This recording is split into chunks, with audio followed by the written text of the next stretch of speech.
When my daughter died, I thought the worst was behind me, until I got a call from her doctor. I found something in her blood work, Mr. Patterson.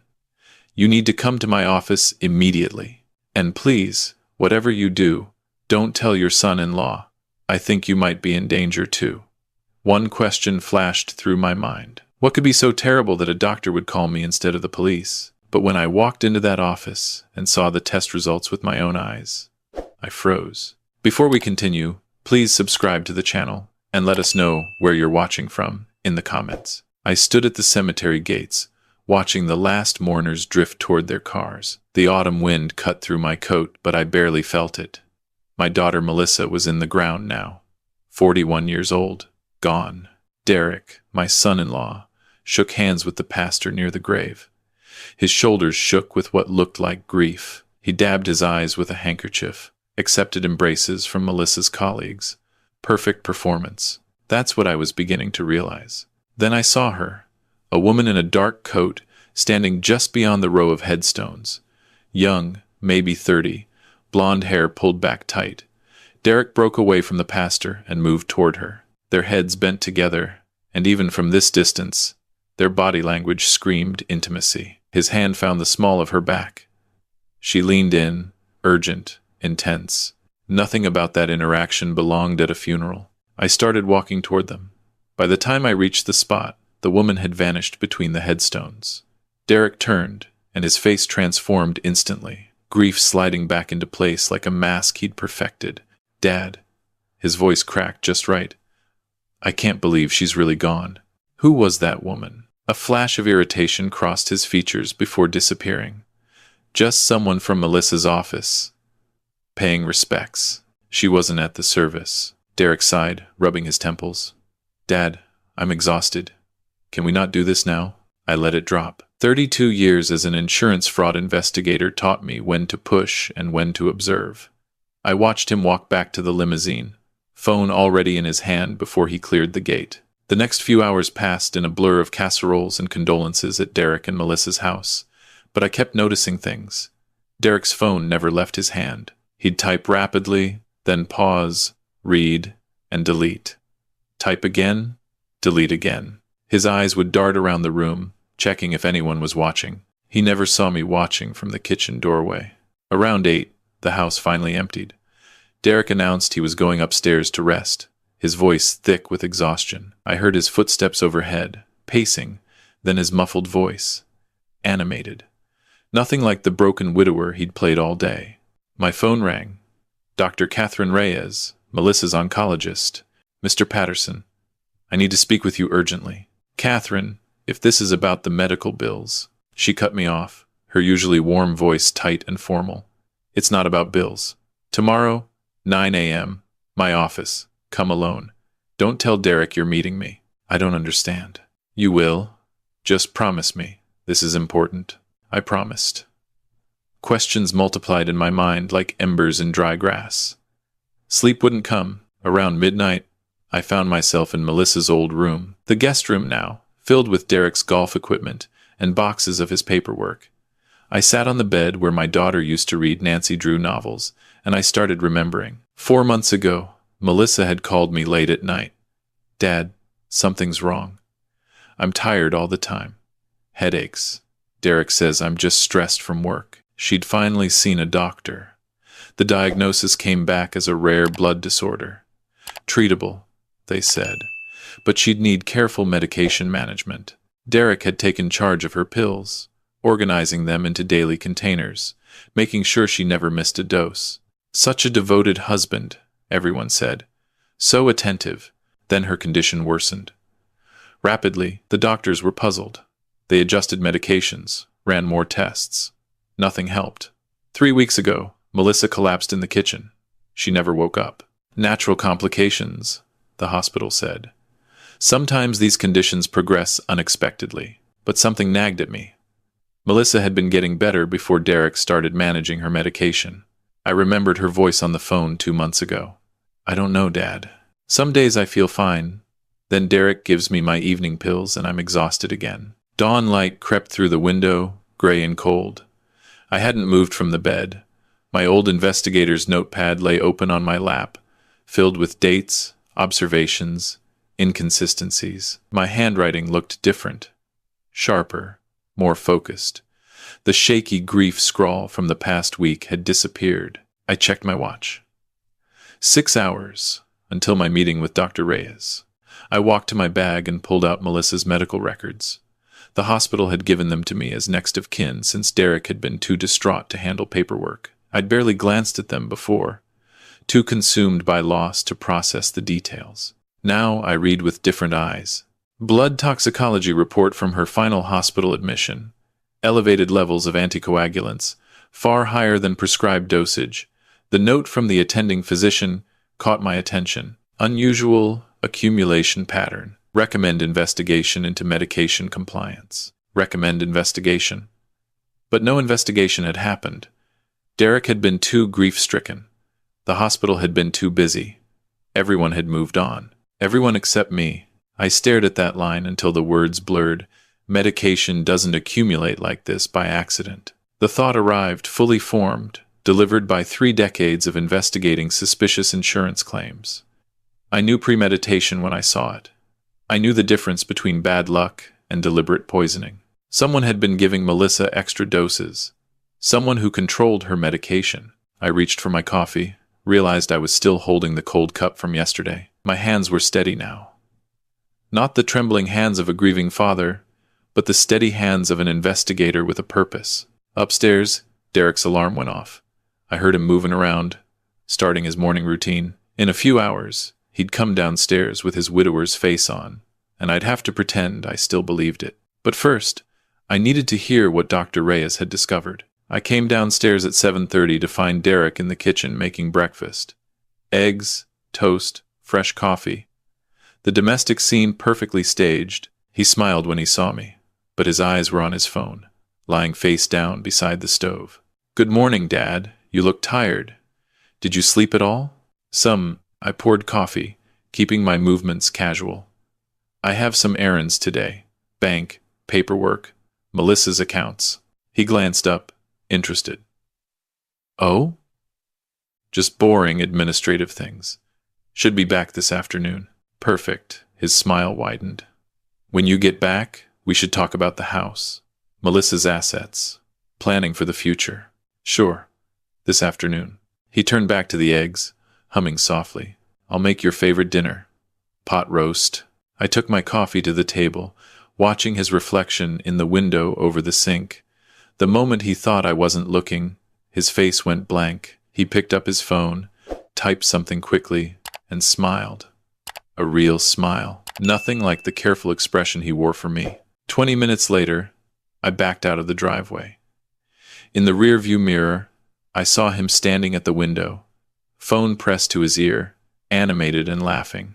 Not even a trace of grief. Dr. Reyes' office was in the Houston Medical Center, a sprawling complex of hospitals and clinics. Her assistant was waiting for me in the lobby. No pleasantries, just a swift escort to a private consultation room on the 4th floor. Catherine entered 30 seconds later, looking like she hadn't slept in days. She locked the door behind her. "Thank you for coming, Mr. Patterson. What I'm about to show you will be difficult. Just show me." She hesitated, her hand on a tablet resting on the table. "I should have brought this to you sooner. I kept hoping I was wrong." "Catherine, show me." She tapped the screen. Charts appeared. Blood test results spanning 4 months, overlaid with medication records. "Your daughter was receiving nearly 3 times her prescribed dose of blood thinners." She pointed to the spike patterns. "See these peaks? They correspond exactly with her evening medication times. The times her husband administered her pills." I stared at the data. Could it be an error? Pharmacy mistake? I checked with the pharmacy. They dispensed exactly what was prescribed. Someone was adding to it. She pulled up another file. Security footage from the hospital pharmacy. A figure in a baseball cap, face obscured, purchasing over-the-counter blood thinners. The timestamp was 3 months ago. I can't prove it's Derek. But this person bought enough additional medication to cause exactly the accumulation we found in Melissa's blood. My throat had closed up. "Show me the rest." Catherine walked me through 3 months of data. The pattern was undeniable. Every time Melissa showed improvement, something pushed her backward. Every time she stabilized, the next test showed elevated toxicity. She was being poisoned, Catherine said quietly. Slowly, deliberately, made to look like natural disease progression. If I hadn't run that extra panel after her death, we never would have known. Why didn't you tell the police? I tried. Catherine's voice was bitter. They said it was circumstantial, said grief was making me paranoid. Without a confession or direct evidence of tampering, they couldn't act. She pressed a USB drive into my palm. Everything's on here. Lab results, pharmacy records, my notes. Keep it safe. What are you going to do? She asked. I looked at the charts showing my daughter's slow murder, at the evidence of betrayal spread across the screen. Find out exactly what happened. Every detail. I met her eyes, and make sure justice is served, one way or another. Catherine nodded slowly. Melissa was like a daughter to me, too. Whatever you need, copies, medical consultations, testimony, you have it. The drive home took 40 minutes through Houston traffic, but I didn't go home. I pulled into a library parking lot 3 miles from Derek's house and sat with the engine running. My phone rang. Derek. I watched his name flash on the screen until it went to voicemail. A minute later, the notification appeared. I played it on speaker. Dad, where are you? You mentioned the bank, but I called, and they said you weren't there. We need to talk about Melissa's estate, the life insurance. Call me back. His voice was warm, concerned, loving, completely false. I played it 2 more times, listening for cracks in the performance. There weren't any. He was good. He'd probably been practicing this role for months. I pulled out my notepad and started a new page. Listed everything I knew, everything I needed to find out.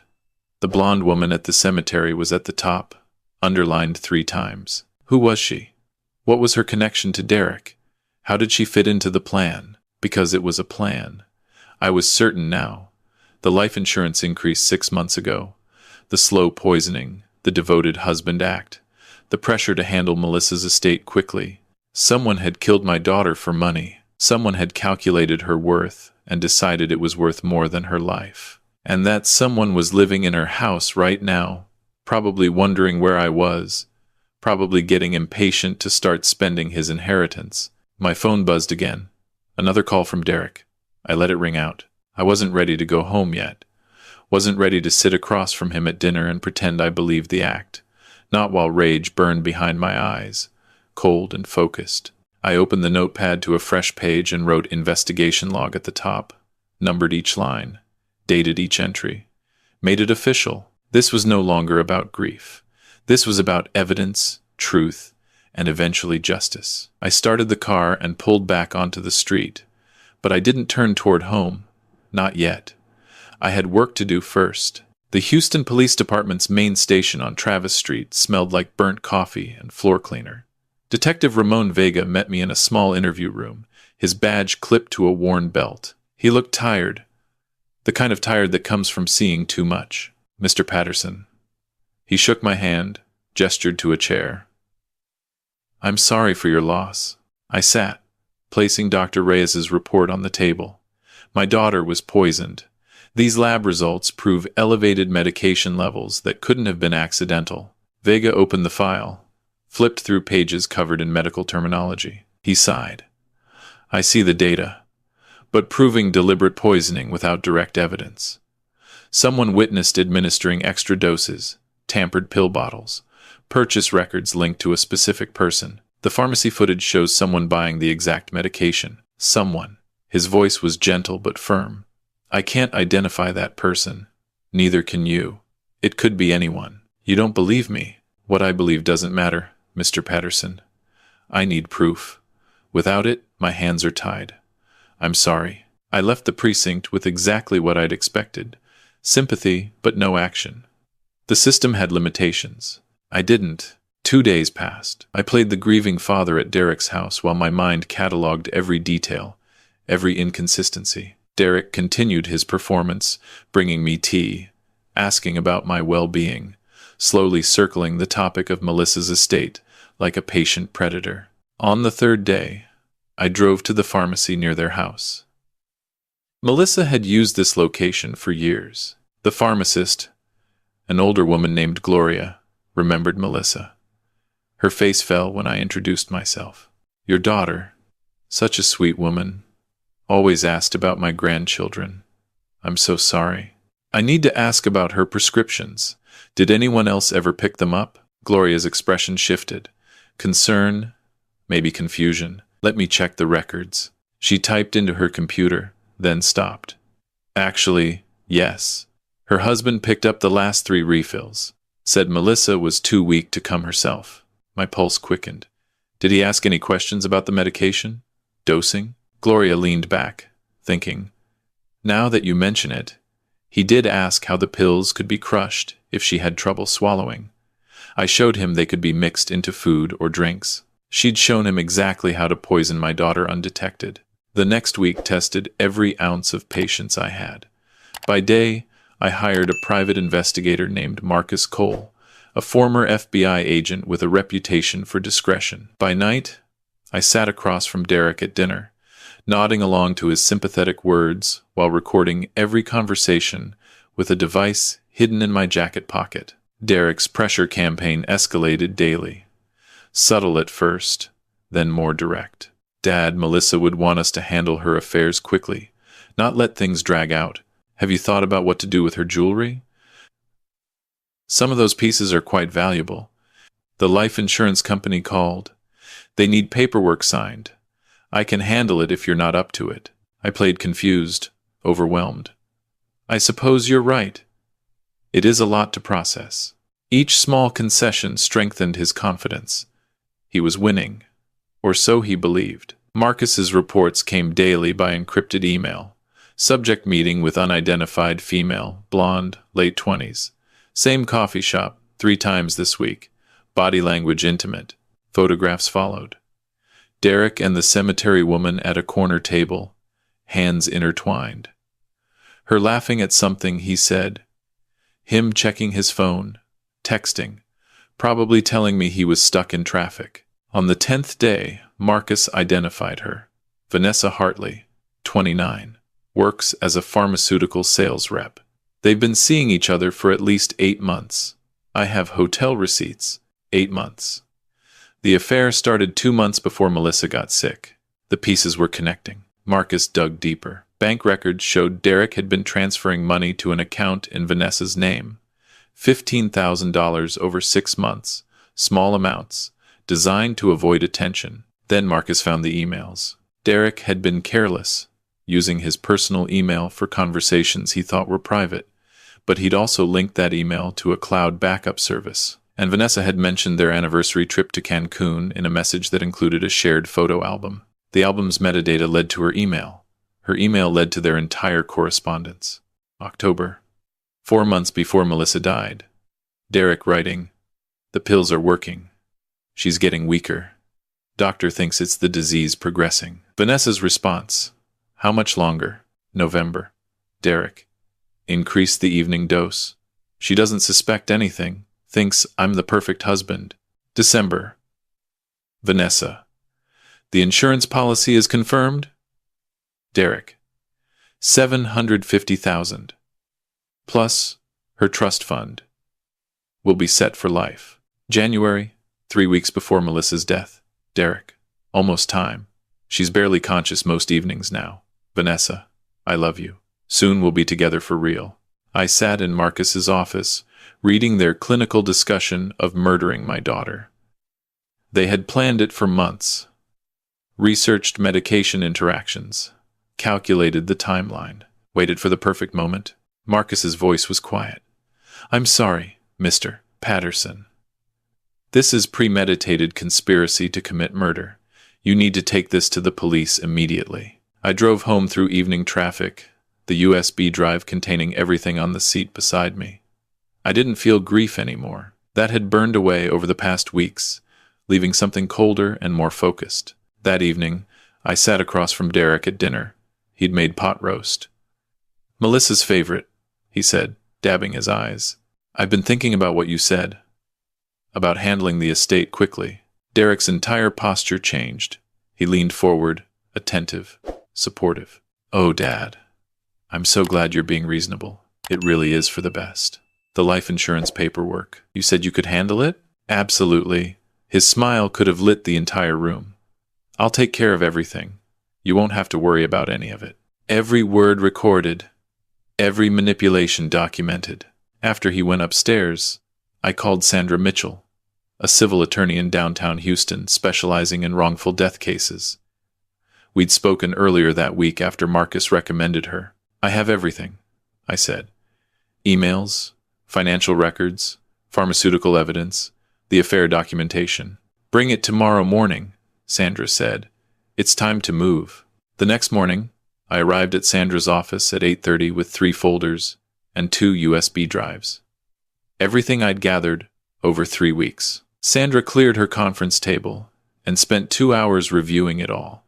She made notes, cross-referenced dates, created a timeline on her legal pad. Finally, she looked up.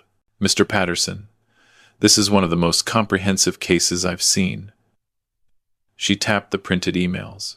"You have motive, opportunity, means, premeditation, and ongoing conspiracy. We need to take this to Detective Vega immediately." He closed the case. He'll reopen it when he sees these emails. Sandra reached for her phone. "This isn't just wrongful death material. This is criminal evidence.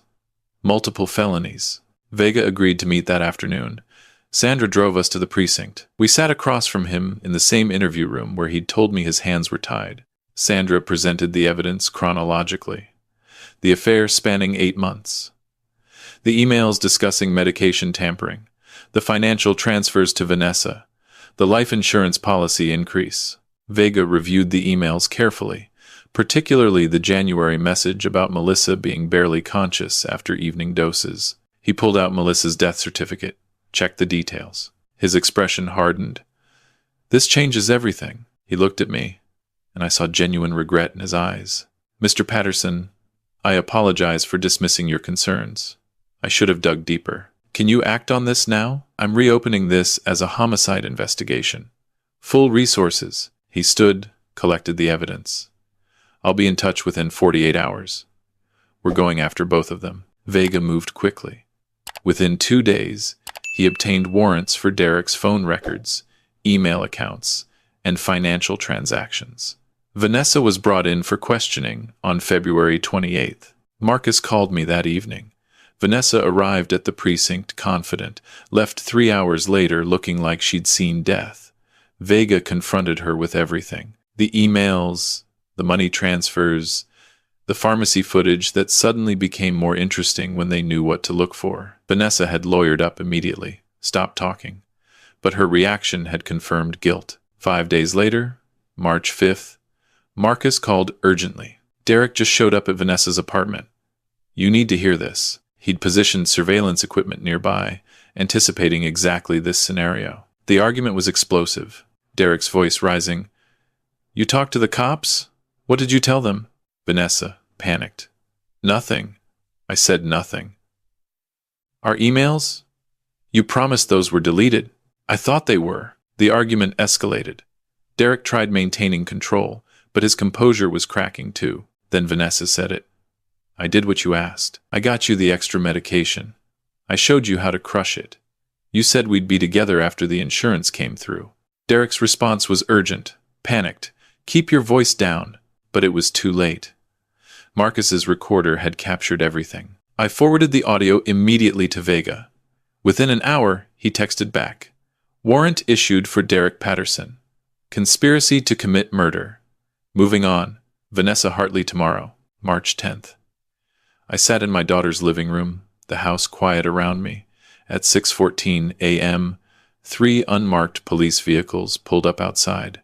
Detective Vega emerged first, followed by 4 uniformed officers. I opened the door before they could knock. Vega nodded once, silent acknowledgement between us. Then he called up the stairs. "Derek Patterson, Houston Police.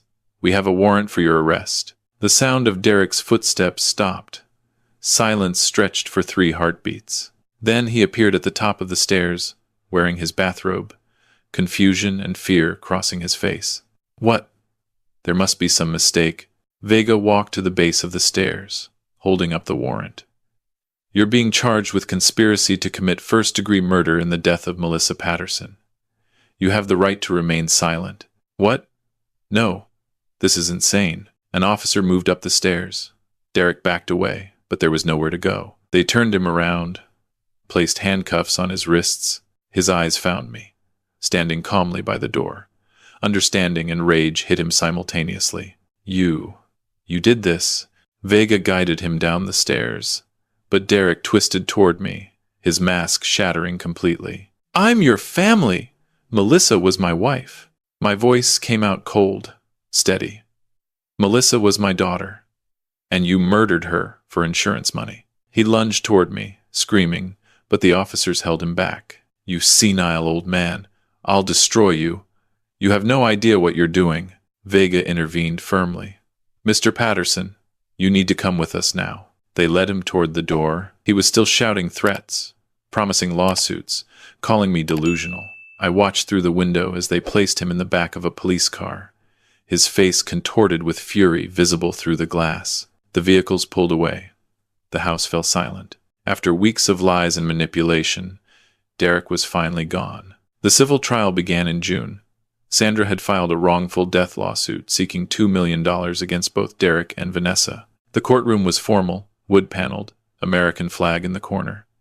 Derek sat across the aisle with his defense attorney, wearing a conservative gray suit, attempting to project innocence. The jury filed in.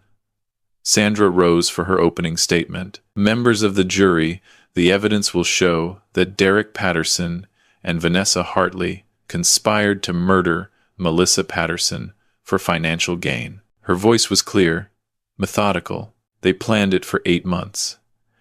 Derek slowly poisoned his wife with excess blood thinners, making her death look like natural disease progression. Then they planned to collect $750,000 in life insurance and disappear together.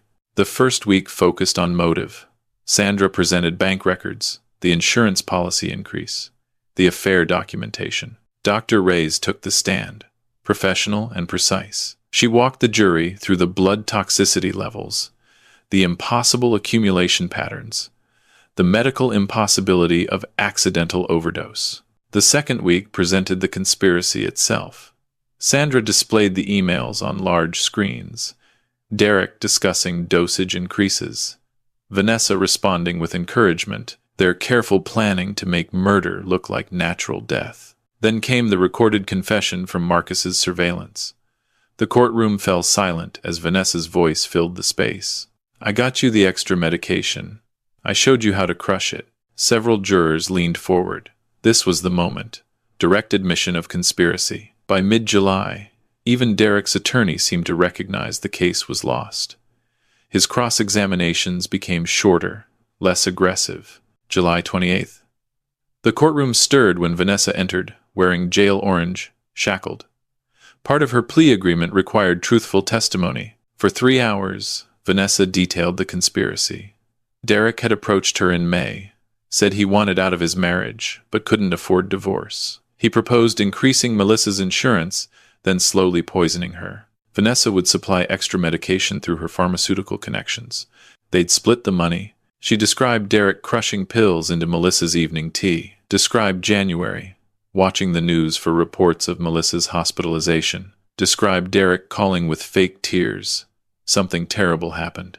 During Vanessa's testimony, Derek began shaking his head, whispering urgently to his attorney. As Vanessa described him coldly, calculating the dosage increases, he lost control. He stood, screaming, "You lying snake! You said you loved me! You said we'd be together!" The judge gavelled sharply. "I didn't force you to do anything. It was your idea, your plan." The judge ordered a recess. Bailiffs escorted the hysterical Derek from the courtroom. The jury had seen his mask completely shatter. August 18th. Sandra delivered her closing argument. Derek Patterson murdered his wife for money. The evidence proves it beyond any doubt. Melissa Patterson was 41 years old. She had decades of life ahead. She paused. Her father deserves justice. Melissa's memory deserves justice. August 20th. The jury deliberated for 3 hours. The foreman stood. In the matter of Patterson versus Patterson and Hartley, we, the jury, find for the plaintiff. We find that defendants Derek Patterson and Vanessa Hartley are liable for the wrongful death of Melissa Patterson. The foreman read the damages. $1.6 million. $800,000 for loss of companionship. $400,000 for emotional distress. $400,000 in punitive damages. I felt no triumph, only quiet satisfaction. Justice had spoken. The criminal sentencing took place 2 weeks later. Derek appeared in jail clothing, thinner, older looking than the 6 months ago when this began. The judge reviewed the plea agreement. Derek had accepted 20 years without parole rather than risk life imprisonment at trial. Mrs. Patterson, the judge said, you orchestrated your wife's murder for financial gain. You showed no mercy to Melissa Patterson. This court will show you none. The gavel fell. Derek was led away. He didn't look at me. Vanessa received 12 years for her role in the conspiracy. The insurance company formally voided Derek's claim. He would never see a cent of the money he'd killed for. 2 days after sentencing, I drove to the cemetery. Melissa's headstone was simple granite. Melissa Ann Patterson, 1983 to 2025. Beloved daughter. I stood before it, hands in my pockets, and spoke quietly. It's done, sweetheart. 20 years for him, 12 for her. They won't profit from what they did. I made sure of that. The words felt inadequate. I know it doesn't bring you back. Nothing can. But your death mattered. Justice was served. I placed my hand on the cool granite. I love you. I always will. A breeze moved through the cemetery. Autumn leaves scattered across the grass. Time to let Melissa rest. That evening, I sat on the porch of my Houston home as the sun set. I'd moved out of Derek's house months ago. Couldn't stand being surrounded by his presence. I opened an old photo album. Melissa as a child, gap-toothed smile. Melissa at high school graduation. Melissa accepting her nursing degree. Melissa and Derek's wedding. I paused at that photo, seeing his smile now as the mask it was. But I moved past it. More photos. Melissa at her birthday parties. Melissa laughing with friends. Melissa living. The album was full of a life that mattered. I closed the album as darkness settled. 6 months ago, I stood at a cemetery watching Derek whisper with Vanessa at my daughter's grave. That was the beginning. Now it's the ending. Justice has been delivered through proper channels. Derek will spend the next 2 decades in prison. Vanessa as well. The conspiracy they built has been completely dismantled. I don't feel triumph. Revenge stories suggest satisfaction, catharsis, closure. I feel none of those things. I feel tired. I feel older. But I also feel that I kept my promise to find the truth and make sure justice was served. Melissa's life mattered. Her death had consequences. That has to be enough. I sit as the stars emerge over Houston. My phone shows a message from Sandra. Final paperwork for the civil judgment. I'll read it tomorrow. Tonight, I just sit with Melissa's photo album on my lap, looking at the house I've called home for 40 years. Life continues. The pain of loss doesn't vanish with justice, but knowing the truth, seeing accountability delivered, provides something. Not peace exactly, but the absence of war. The fight is over. Melissa's killers have been punished. Tomorrow, I'll wake up and continue living, carrying my daughter's memory, knowing I did everything a father could do. Justice, imperfect and painful, has been restored, and somehow, that will have to be enough. If you enjoyed this story, please like this video, subscribe to the channel, and share your thoughts in the comments. To hear another story, click the video on your screen. Thank you for watching.